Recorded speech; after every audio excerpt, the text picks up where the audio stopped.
துடியலூர் அருகே 3 பேரையும் தனிப்படை போலீசார் சுற்றி வளைத்து சுட்டுப்பிடித்துள்ளனர். கூடுதல் விவரங்களோடு இணைகிறார் நமது செய்தியாளர் மோகன். என்ன நடந்தது மோகன்?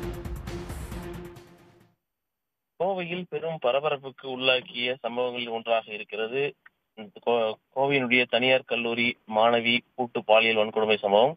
இந்த சம்பவம் தொடர்பாக 7 தனிப்படைகள் அமைக்கப்பட்டு போலீசார் தீவிரமாக தேடி வந்தார்கள். வழக்கில் தொடர்புடையவர்களை உரிய ஆதாரங்களுடன் தேட வேண்டும் என்ற அடிப்படையில் தடயவியல் மற்றும் சிசிடிவி கேமராக்கள் உள்ளிட்ட பல்வேறு விடயங்கள் குறித்து தொடர்ந்து போலீசார் தேடி வந்தார்கள். இந்த நிலையில் சம்பவம் நடந்த 24 மணி நேரத்திற்குள் குற்றவாளிகள், அதாவது இந்த குற்றம் செய்ததாக கருதப்படக்கூடியவர்கள் எங்கு இருக்கிறார்கள் என்பது தொடர்பாக போலீசார் தகவல் அறிந்து கொண்டார்கள். அதன் அடிப்படையில் அவர்கள் வெள்ளக்கிணறு பகுதியில் உள்ள ராஜபாக பகுதியில் அவர்கள் பதுங்கியிருப்பது போலீசார் தெரிய வந்தது. இதனைத் தொடர்ந்து காவல் ஆய்வாளர்கள் அர்ஜுன் மற்றும் ஞானசேகர் தலைமையிலான தனிப்படை குழுக்கள் சம்பவ இடத்திற்கு விரைந்து சென்று 3 பேரை இந்த சம்பவத்தில் குற்றம் செய்தாக கருதப்படக்கூடிய குணா என்கிற தவசி, சதீஷ் என்கிற கருப்புசாமி, கார்த்திக் என்கிற காளீஸ்வரன் உள்ளிட்ட 3 பேரையும் போலீசார் சுற்றி வளைத்து பிடிக்க முற்பட்டார்கள். அப்பொழுது இந்த 3 பேரையும் இந்த 3 பேரும் போலீசாரை தாக்க முயன்றிருக்கின்றார்கள். இதில் ஒரு காவலருக்கு காயம் ஏற்பட்டது. போலீசார் தங்களுடைய தற்காப்பு கருதி 3 பேரையும் காலில் சுட்டு பிடித்திருக்கின்றார்கள். இந்த 3 பேருடைய கால்களிலும் காயம் ஏற்பட்டு அவர்கள் அரசு மருத்துவமனையில் சிகிச்சைக்காக அனுமதிக்கப்பட்டிருக்கின்றார்கள். சம்பவ இடத்தில் அரிவாள் உள்ளிட்ட ஆயுதங்கள் இருப்பதாக தகவல்கள் தெரிவிக்கின்றன. இதனைத் தொடர்ந்து இந்த பகுதிக்கு போலீசார் பாதுகாப்பு போடும் பணிகள் ஈடுபடுத்தப்பட்டிருக்கின்றார்கள். சம்பவ இடத்தில் காவல்துறை அதிகாரிகள் மற்றும் இதர துறை சார்ந்த அதிகாரிகள் விரைவில் ஆய்வு மேற்கொள்வதாகவும் விசாரணை துரிதப்படுத்திருப்பதாகவும் தெரிவிக்கப்பட்டிருக்கிறது. இந்த தனியார் கல்லூரி மாணவி கூட்டு பாலியல் வன்கொடுமை சம்பவத்தில் குற்றம் செய்ததாக கருதப்படக்கூடிய 3 பேரும் கைது செய்யப்பட்டிருப்பது, குறிப்பாக அவர்கள் காவலர்களை தாக்கியிருப்பதும் தற்காப்புக்காக போலீசார் அவர்களை சுற்றி பிடித்திருக்கக்கூடிய சம்பவம் பெரும் பரபரப்பை ஏற்படுத்தியிருக்கிறது. கூட்டு பாலியல் வன்கொடுமை வழக்கில் தற்பொழுது 3 பேர் சுட்டு பிடிக்கப்பட்டிருக்கிறார்கள். தனிப்படை அமைத்து போலீசார் தேடி வந்த நிலையில் 3 பேரும் சுட்டு பிடிக்கப்பட்டுள்ளனர். தற்பொழுது இந்த விவகாரம் சம்பந்தமாக வேறு யாருக்கேனும் தொடர்பு உள்ளதா காவல்துறை தரப்புல இருந்து சொல்றாங்களா? தாக்கப்பட்ட காவலர் என்ன சொல்றாரு இந்த சம்பவம் குறித்து? இந்த சம்பவம் குறிப்பாக இந்த மாணவி கூட்டு பாலியல் வன்கொடுமை நடந்த சம்பவம் என்பது கோவையில் உள்ள விமான நிலையத்திற்கு பின்புறம் இருக்கக்கூடிய ஒரு மைதானத்தில். இதனைத் தொடர்ந்து அங்கிருந்து குற்றவாளிகள் எங்கே சென்றார்கள் என்பது தொடர்பாக தொடர்ந்து டிராக் செய்யப்பட்டுதான் அவர்கள் பதுங்கி இருக்கக்கூடிய இந்த வெள்ளக்கிணறு பகுதி, அதாவது கோவையினுடைய வடக்கு பகுதியாக இருக்கிறது.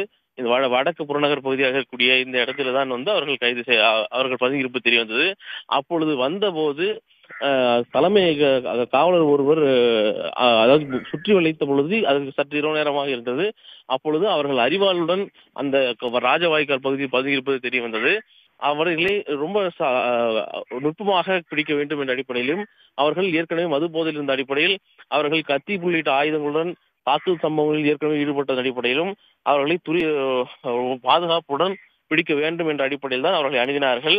அதையும் கடந்து எதிர்பாராத விதமாகத்தான் தலைமை காவலர் சந்திரசேகரை அவர்கள் தப்ப முயன்ற போது பிடிக்க முயன்ற போது வெட்டியிருக்கின்றார்கள். இதில் அவருக்கு காயம் ஏற்பட்டிருக்கிறது. அதாவது அவர்களை எந்த ஒரு ஆயுத தாக்குதலுக்கும் உட்படுத்தாமல் பிடிக்க வேண்டும் என்ற அடிப்படையிலேயே போலீசார் முயற்சித்ததாகவும், ஆனால் கொடிய ஆயுதங்களுடன் போலீசாரை தாக்க முயன்ற அடிப்படையில் பாதுகாப்பு காரணங்களுக்காகவே அவர்களை சுட்டு பிடித்ததாகவும் காவல்துறை தரப்பில் தெரிவிக்கப்பட்டிருக்கிறது.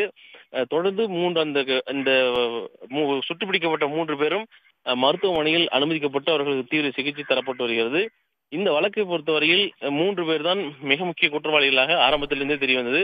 குறிப்பாக நேற்று முன்தினம் இரவு கல்லூரி மாணவி பாலியல் வன்கொடுமை சம்பவத்துக்கு உள்ளான பொழுது 3 பேர் ஒரு 2 சக்கர வாகனத்தில் வந்ததாகவும், அப்பொழுதே அந்த 3 பேரும் சேர்ந்து இப்பெண்ணை மிகவும் பாலியல் துன்புறுத்தலுக்கு உள்ளாக்கியதாகவும் தெரிய வந்தது. இதனை தொடர்ந்து 3 பேர் தான் மிக முக்கியமான குற்றவாளிகளாகவே கருதி போலீசார் தேடி வந்த நிலையில் சம்பவம் நடந்த 24 மணி நேரத்திற்கு 3 பேரையும் சுட்டு பிடித்திருக்கின்றார்கள். இந்த சம்பவத்தை பொறுத்தவரை கைதாகக்கூடிய இந்த 3 பேருக்கும் ஏற்கனவே சில குற்ற சம்பவத்தில் ஈடுபட்டதாக பல காவல் நிலையங்களில் வழக்கு பதிவு செய்யப்பட்டிருப்பதாகவும் தகவல் இருக்கிறது. மிக கொடிய சம்பவங்களாக இருக்கக்கூடிய கொள்ளை சம்பவங்களிலும் அவர்கள் ஈடுபட்டிருப்பதும் தெரிய வந்திருக்கிறது. இது தொடர்பாக எந்தெந்த காவல் நிலையத்தில் இது போன்ற குற்ற பின்னணிகள் எல்லாம் அவர்களுக்கு இருக்கிறது என்பது தொடர்பான தகவல்களையும் தனிப்படை போலீசார் தொடர்ந்து திரட்டி வருகின்றார்கள். இவர் தற்பொழுது சுட்டு பிடிக்கப்பட்டிருக்கூடிய 3 பேருக்கும் கோவை அரசு மருத்துவமனையில் சிகிச்சை பெற்று வரக்கூடிய சூழலில் மேற்கண்ட விசாரணை என்பது நேரடியான விசாரணை என்பது சற்றே தாமதமாக இருந்தாலும் கூட இதர விடயங்கள் குறித்தும் இவர்களுடைய பின்னணிகள் குறித்தும் போலீசார் பல்வேறு மாவட்ட பகுதிகளிலும் தொடர்ந்து காவல்துறையினர் ஒத்துழைப்புடன் அவர் துறை சார்ந்த விடயங்களை தொடர்ந்து திரட்டி வருகிறார்கள். அவருடைய குற்றப்பின்னணியை எடுத்து வருகிறார்கள். இந்த வழக்கில் மிக முக்கிய குற்றவாளிகளாக 3 பேர் கருதப்பட்ட நிலையில் இந்த 3 பேரும் கைது செய்யப்பட்டிருக்கின்றார்கள். இந்த குற்றம் இழைத்தவர்கள் ஏற்கனவே குற்றப்பின்னணியில் இருப்பதன் அடிப்படையில் இதுபோன்ற குற்றங்கள் ஈடுபட்டார்கள், இதுபோன்று வேறு எங்கேயும் சம்பவங்கள் ஈடுபட்டிருக்கின்றார்களா என்பது குறித்தும் விசாரணை என்பது நடைபெற்று வருகிறது. தற்போதைய விவரங்களை பகிர்ந்து கொண்டமைக்கு நன்றி மோகன். உடனுக்குடன் செய்திகளை தெரிந்து கொள்ள சன் நியூஸ் பெல் ஐகானை கிளிக் பண்ணுங்க.